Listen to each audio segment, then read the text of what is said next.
நண்பர்களே, இதாங்க இஞ்சி செடி. இந்த செடி வந்து இஞ்சி பாருங்கள். இந்த இஞ்சி எங்கள் தோட்டத்தில் விளையிற இஞ்சி இது வந்து இஞ்சி செடி எப்படி இருக்குது பாருங்கள். இதே மாதிரி தான் வந்து ஏலக்காய் செடியும் இருக்கும்.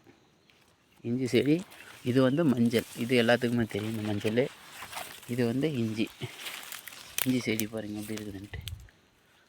இதுதான் எங்கள் தோட்டம். இது தோட்டம் பாருங்கள். 8:45 ஆகுது. கிளைமேட்டு பாருங்கள். எங்கள் வீட்டு கிளைமேட்டு எப்படி இருக்குது பாருங்கள். கிளைமேட்டு பனி மூட்டமாக இருக்குது.